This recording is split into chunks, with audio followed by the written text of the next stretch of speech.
It's been a while since I've checked in with you. And there's a reason for that. I haven't known what to say. And I think that's fine. But today I wanted to just kind of digest the things that I didn't know what to say anything about. So,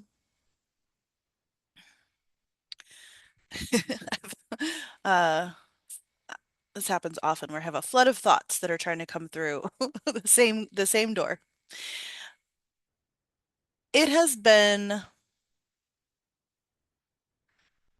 decades of my life that I have imagined, I mean, maybe my entire adult life, I have imagined how to make my way. I don't want to just say on my own, but like, create a life that is supported by me putting work out into the world, my work, whatever that means. So, me being financially supported. And I will say I am a Leo North node, and the nodes are stay in the same sign for about 18 months. So people born around the same time as me, we have the same north node.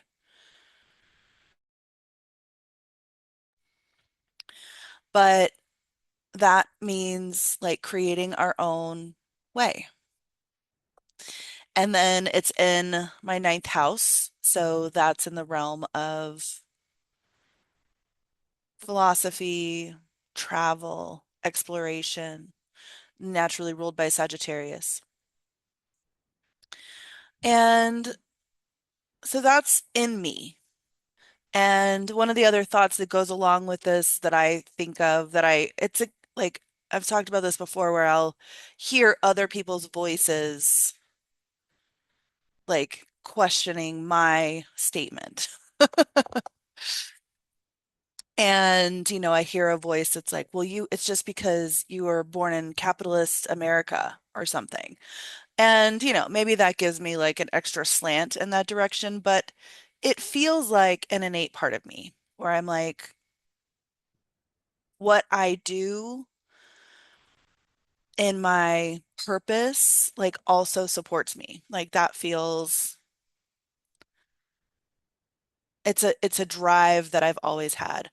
And I do not remember which philosopher this is, but when I used to read philosophy when I was in high school all the time, there was a philosopher that was like, God exists because we seek God. Like we don't seek things that don't exist. We don't seek food like without food existing. We don't seek water without water existing. We don't seek God without God existing.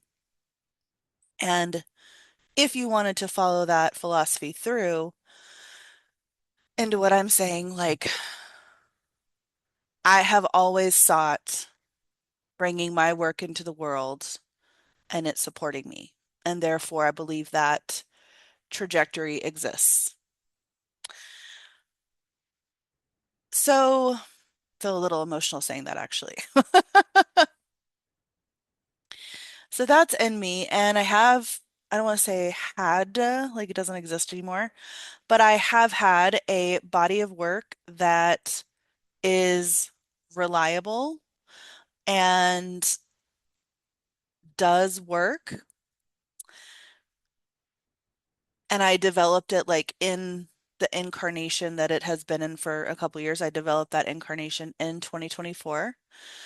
Um, and it was incredibly effective for the people that took the class with me. And I have had an interest in like repeating those steps with people since then. And the way that I do that has changed in my imagination. But, it has lived in like, here are the 5 steps. Let me take you through them. I also want a sip of coffee. I also was studying marketing, and you may have heard bits of this before, but I'm just going to talk about it a little bit differently.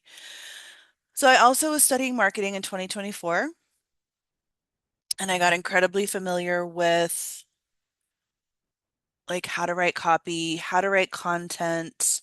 I can see a piece of marketing now and see like how and why it's effective and how and why it's not effective. You want to be specific. You want somebody to know upfront that you're speaking to them, like in the first sentence, so that it'll stop their scroll. People use visual anchors or scroll stopping things to like, just something that looks different from everybody else's reel on the internet. And this is, for like Instagram, TikTok, things like that. And so I worked at that and studied that and hired people to help me do that. Never hired someone to do it for me, which, I didn't have the money to at the time, but would have loved to do that. But learned it, I learned it. I wouldn't say that I got great at it, especially with my stuff. But again, I can see somebody else's and like point out like, oh, this is not, this isn't gonna bring people in. And also like the further along we are into so many people doing this on the internet, like the more specific you need to be, the more clear you need to be about who's coming into your world. So, or who you're trying to attract into your world, I should say. So that didn't work for me. I studied it. I didn't just try it. Like for a solid year, I was like writing copy. And I would get little like, things, little nuggets that some people would be excited for and respond to. And then it would just kind of fall off. And it was so much effort because it was such a mental game. It was like putting the puzzle pieces together in a really like draining puzzle. I love puzzles, so but I didn't like this one was just really mentally draining for me. And so at some point I stopped doing it and then let time go by. Now I feel like I'm in a more settled place, started making these YouTube videos, and they're not to like sell something. Like I've talked about my journal, I've talked about my Telegram space, but they've just been to be out there talking about my work, putting myself through my work, et cetera, et cetera, et cetera. So, all of that to say, the 2 or 3 months that I've been on here, and some time has gone by, so I don't know how long it's been now. I think I started the beginning of April, and it's almost the end of July. So I was putting myself through my own process. I got to a point where I was like, I actually am not sure what my desires are right now. And so then I started kind of this identity challenge, and then I stopped doing that, and then I haven't been on here since. Um, well, that's not totally true. I've been on a couple times doing talking about scripting. And that's a practice I've been doing in the mornings, not every morning, but more mornings than not, where I'm just writing to a part of myself or higher self or universe or whatever, and then listening for the answer and doing it via journal. Now it's just gotten easy to kind of open that conversation through my mind, not needing to write it down so much, but that's been really nice. And what's happened as a result of that is I feel energetically lighter. I feel a lot lighter and I don't feel very burdened. But I'm also like, there's nothing I feel really strongly that I want to keep carrying that I thought I would be doing. I don't feel like I necessarily want to teach. I don't want to effort to teach the thing that I have to teach. If suddenly like 20 people showed up and they were like, "We want your work," I'd be like, "Let's do this." I would enjoy that. But through all these, combination of things, so like through wanting to create my own way and through learning marketing and through not really being clear what I want right now, like the mental, I wouldn't say it's a loop, like I don't feel stuck, but for years I've had thoughts, like ongoing thoughts about like, is this a capturable moment that would help me market? Or is that like, oh, how could I teach this? Or how would I want to teach this? Or like, oh, I just had this, revelation or realization, and what could I say about that online to draw people in? Um, while simultaneously like not really wanting to do that at all. I even deactivated like my business Instagram account because I just don't want my energy going there right now. I didn't delete it, so it is there for me if and when I choose to go back. But I'm like, I don't want to keep efforting ways to sell something that nobody's buying, but then I still think about it regularly, but in a light way. It's like I'm not complaining about that, I'm just noticing it. So then I was talking to a friend at work, and she used to work for this woman who she believes was the original person who talked about like validating an offer. So that means if you have an offer, like you know what you want to teach, but validating it means you actually hear, like you go interview people who might be your ideal client and hear what they're struggling with. Like, do those people want what you're teaching? Which is an excellent first step. And so she was talking about that with her stuff. And I was like, well, let me just do that. Like, I'm in this place where I'm like, kind of whatever, I'm not, there's no heavy lift. I'm not trying to get something sold out in the next whatever. I've never validated a course. And let me just try it. So I borrowed from her the like invitation and then like the questions you ask. And I just went into, I didn't do it correctly, but again, I'm like experimenting. So I just went into a manifestation group that I'm part of that's run by somebody else, another style of manifestation. And I just messaged some people in there and I was like, hey, I'm creating a course, I would love to hear about your manifestation experience and if you're open, can we chat? And so two people responded, which is fine. And the first person does well, at first she was like, I talked about all this in my book and just sent me the name of her book. And I was like, well, I'm not actually trying to read your book. I'm interested in having a conversation. So she gave me her phone number and we talked on the phone, which might tell you she's a bit older. And she, like, legitimately the place, because I want to know, like, where do you get stuck and, like, where does manifestation become inconsistent? And I don't even know if I want to teach manifestation anymore. Like I don't know. I don't know. But this is the thing I've been putting forward. So that's what I was asking about. And she does a practice. I'll come back to what I was saying in a second. Um, she's like, "Oh, I just work in the quantum field," because she kind of asked me like what I do, and I was like, "Well, I do this." And she's like, "Yeah, I've heard of people that do that, but it's slower." I'm like, "Yeah, it's slower, but it also is effective for the things that um like usually there's like at least one part of life that's kind of stuck and is difficult to um manifest in. Like most of us have an area of life like that. And I was like, my work works really well for that. I mean, it works really well for all of it, but I've talked about this before, like people have these manifestation tricks or affirmations or whatever, and those are effective when you don't have a lot of resistance.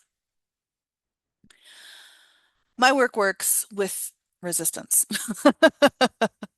If you have resistance, my work works. So Anyway, we talked about that a little bit, but she does something in the quantum field, and it's like imagining um, what'd she say, like a plasma orb in your palm, and then whatever your intention is, you need like focus. You need to focus and put that intention into that plasmic orb, and then let it unfold on the quantum level, and then it unfolds in life. Great. And she was talking about it in terms of she's used to do it with people that needed physical healing, like regrowing teeth and, things like that. And I believe all of that stuff can happen. I do. Um, but where she's stuck is clarity. Like she just had all of this life that was going on. And she's just kind of in this in-between place and she's not sure what she wants. But I would also say the mm, issue, is it an issue? I don't know if it's an issue. But she did repeat over and over, like focus. You have to be able to focus on what you want. And I would, and that's to do that meditation visualization. And, I think this is going to be true when I talk about the other person as well. Like we make it not hard, but like hardened. We like harden around the thing that we tell ourselves we need to do, even in manifestation. And that's, to me, that's part of the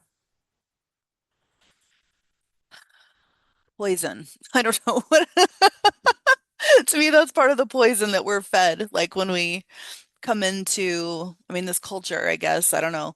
But like things need to be hard, even if they're magic. Like we have to make them hard. And it just doesn't. And I want to say again, I'm just kind of here talking. So I have I have some points, but not like a overarching point.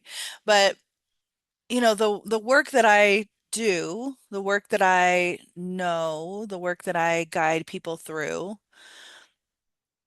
I mean, in essence, like it's using the energy of universal creation already as it creates in 3D. So you can connect to 5D. And that's what she was talking about, like with this plasma orb, like connecting to the 5D. Like you can connect to 5D, and that definitely like helps ease resistance and, offers more possibilities and things like that. But like there is a natural creative energy just in how things are created in the 3D. And we just have to reduce the friction at the plate, like the step downs. Like that's it. Like energy wants to come in and do that. And so like this idea of this like intense focus, and the reason I'm speaking to this, like I don't think there's anything wrong with focusing. The reason I'm saying this hardened thing is because she has now made it impossible to manifest because she can't focus. And I'm gonna say, like, in her, I'm hearing myself say this to myself too. Like, I can, like, in her place of lack of clarity, like, she's just transitioned out of this big thing. She, like, helped her daughter got married. So she, like, was helping with the wedding and all this stuff. And now she's just kind of in this in-between place. And, like, we don't always have to be intentionally creating. And we don't have to like do this hardened focus, but it's like, well, without this, I can't have this. Without my focus, I can't manifest. And it's just not true. That's not true. In my system, like that focus is fire. That's the fire element, and it's in the middle. And I've talked about this before, but just to say for this video, like we have ether, air, fire, water, earth. Ether is where we get inspired. Air is where the possibilities light up. Fire is motivation and action, clarity. Water is where our ideas get resourced and get what they need. And then earth, things come into manifestation. And we don't have to like we might have to like get ourselves to do something, like we get stuck somewhere I would say her place of stuckness is in the fire. She has a lack of clarity and thinks she has to focus. So there's like, that's like the place she's showing me that she's stuck. And a way to resolve that is one, to just like step back into air, which just means exploring possibilities. And another could be coming into fire another way, which is just taking action, which is what I was doing with the identity challenge. Like, let me just do stuff. Like, it doesn't have to be this big creative process, not creative process. It doesn't have to be this, like really intentional, like I'm doing this to get here. Like it could just be like, well, let me just check this out. Let me try this action and see what happens. So it's the place where we make ourselves wrong that is our poison. I keep wanting to say poison fruit, and that's like very Christian, and I don't know why I want to say that. But the places where we make ourselves wrong is a place where we poison ourselves against ourselves. So that was the first person. The second person is we just chatted on in our DMs. And there was a little bit of voice notes. I don't even know if she sent a voice note. I think she did. And so my questions, I had three questions, and they were like, do you have a manifestation practice? If so, what techniques do you use? And is there anywhere that you feel inconsistent or um, like it's unreliable? So she responds, and she told me one, she told me like how manifestation happens for her, and she's like, I'm guessing she and her husband, we just, moved in this trailer, and for some people they might think that's not a manifestation, but it is. And I was like, girl, you are speaking to the choir. Like it looks different for everybody. I told you I was working on all this marketing for, a year, 2 years, 3 years, however long it's been. And so I'm following all these like big coaches that are like, oh, I have regular $1 million months now. Oh, you want to get to $20,000 months. And like in 2024, that was really speaking to me. And now I'm like, it just doesn't speak to me. And I see their lifestyles, and that doesn't speak to me either. Like I don't, I'm a Taurus. I do love like comfort and luxury and things like that, but like it shows up differently for me. And I'm living in a, not bad apartment, but like not like elevated apartment right now, and I'm so happy to be here. It's absolutely a manifestation.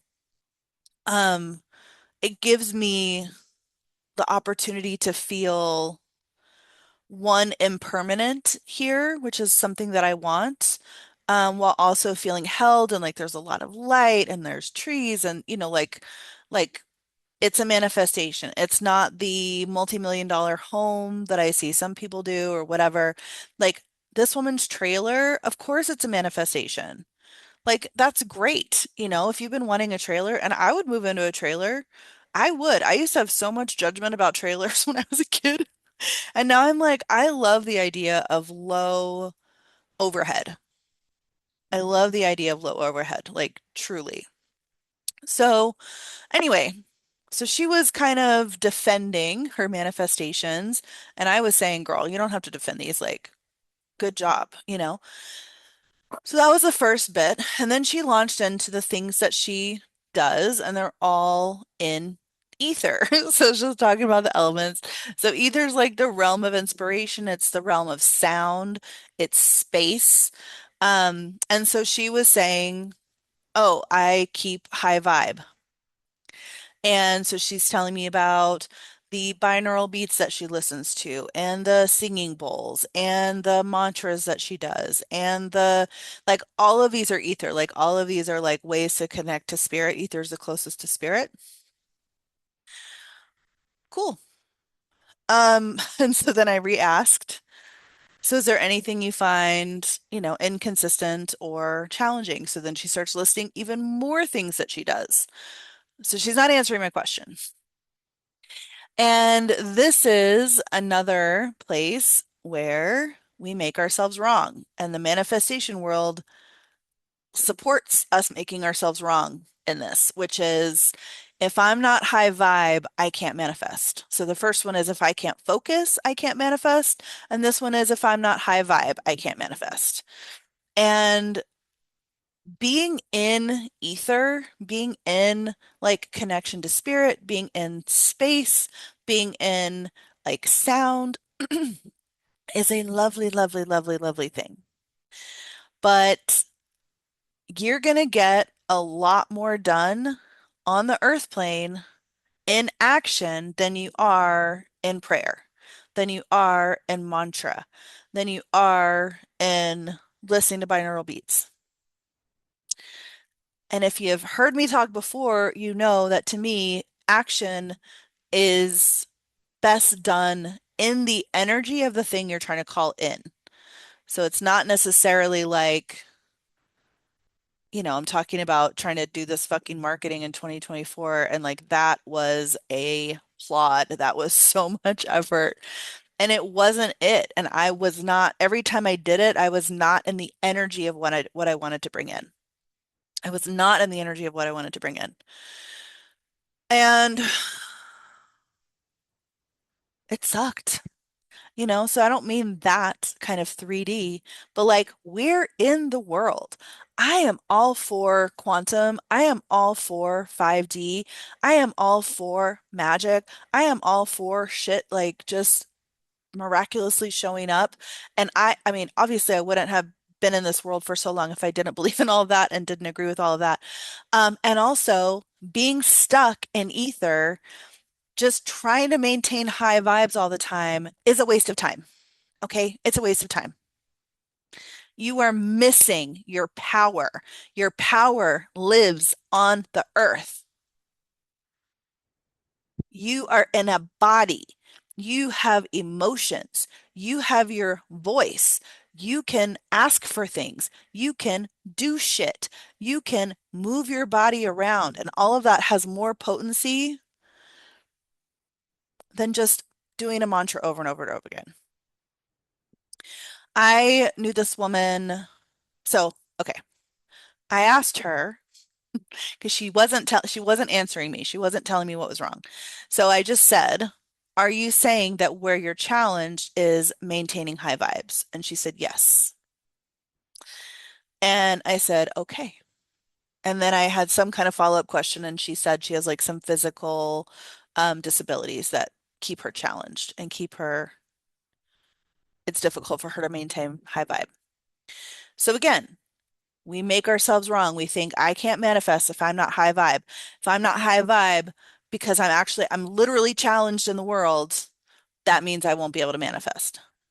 And it's not true. It's not true.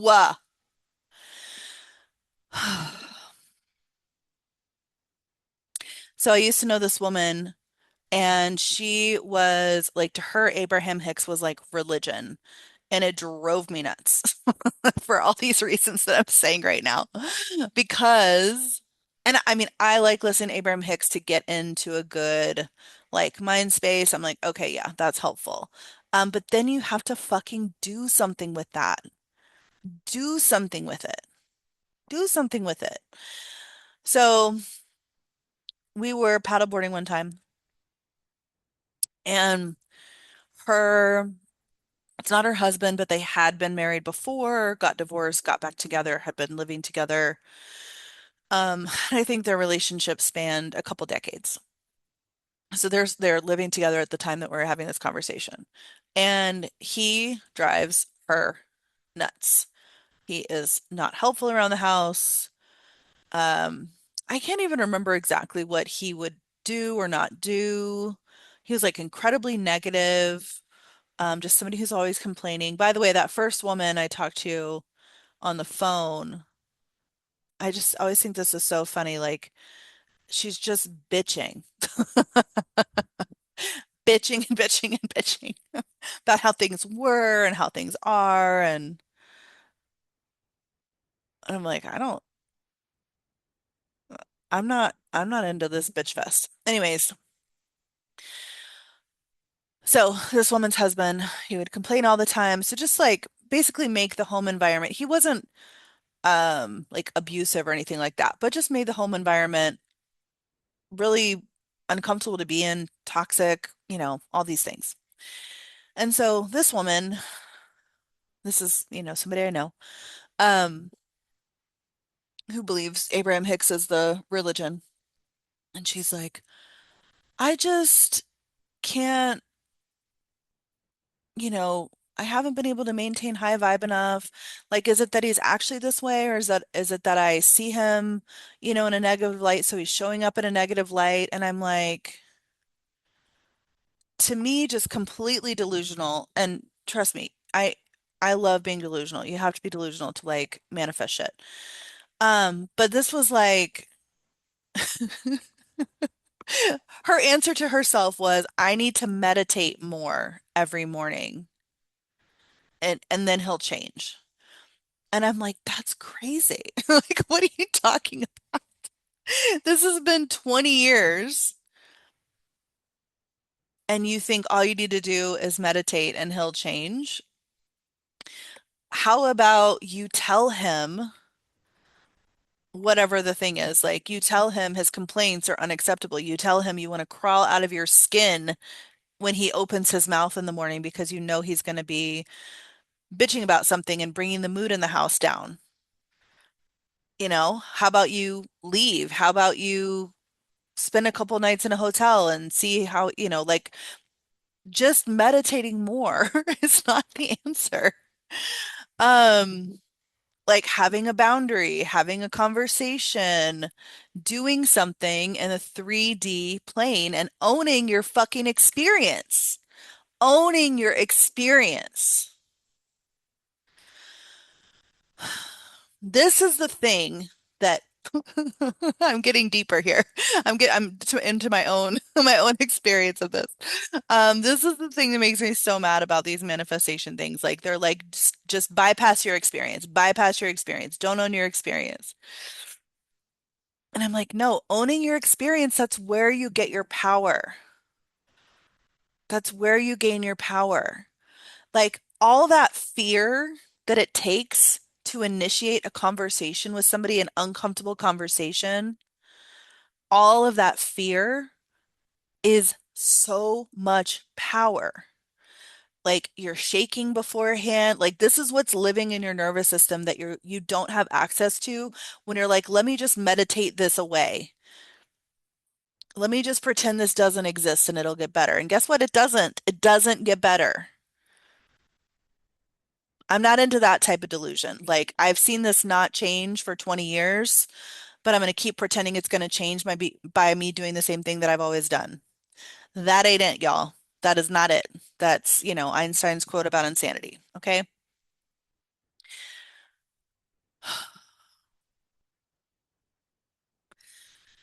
When I called my program, I didn't call my work Seat of the Sorceress, but I called my program Seat of the Sorceress. I liked that. And I like that because it is magic, but it's just a different flavor. It's a different name from manifestation. And again, I have all these associations with manifestation where I just feel like they're a little grotesque. They're a little grotesque. Like not facing the truth, making ourselves wrong all the time is not it. Leaning into who we are, leaning into how we individually create, leaning into the places that are fucking challenging because we want our power. Like that's what I'm talking about. And we don't have to do it in a way that's like overwhelming to us. We don't have to do it in a way that's, we're not going to be able to recover. But we get our power back in ways that we expand more into the world and have more vitality and have more say and have more influence and have more pleasure and have more of what we want. Like that's what I want for everybody. I feel like if everybody had that, then the people who have it too much don't have as much. If everybody owns their own experience and life force, other people don't have power over us anymore.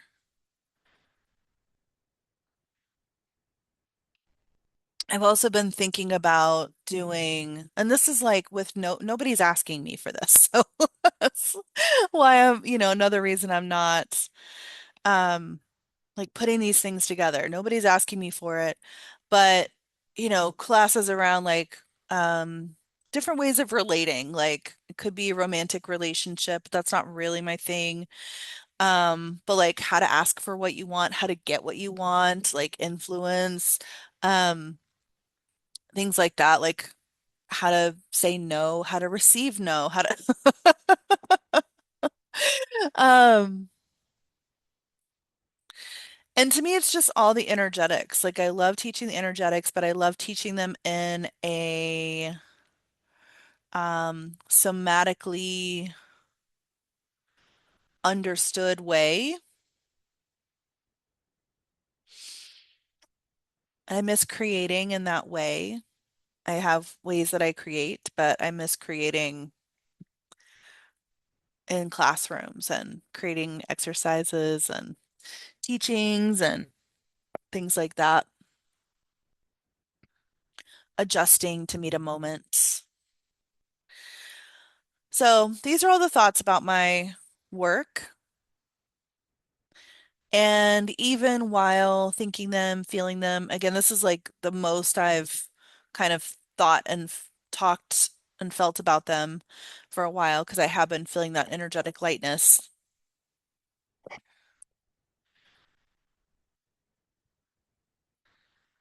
I don't know. I'm still piecing it together. I don't know if I'm piecing it together. I think I'm trying to let it lie until I catch a wave that feels like my wave. And I do feel blech about Instagram, like TikTok. I like YouTube because I like long form. I like listening to long form myself and I like watching long form. I like the attention span that's required. Um, and I get more and more like irritated with seeing how everybody's trying to stop the scroll, like once you see it, you can't unsee it. Um, yeah, so there's an evolution happening in me. Those are all the thoughts about like the little ways that I've played in the realm that I expected myself to play in. So through, maybe I said this already, but through having those conversations, those validation conversations, and again, it was just two, and I wouldn't say either person is my ideal client. Like my ideal client doesn't think they know. They're open to, they're open. They're open to trying new shit. They're adventurous. They like expansion. They like um to reveal parts of themselves and explore parts of themselves and gain parts of themselves and it's not the person who's like, "Well, I found the method. It's not working, but I found it and I'm doing it wrong, but I found it." It's not that person. So, anyway, in talking to them, it kind of reinforced like, yeah, I don't know that this is the world I am excited to be in, the manifestation world, like at least by that name. Um, it just gives me the ick. So we'll see.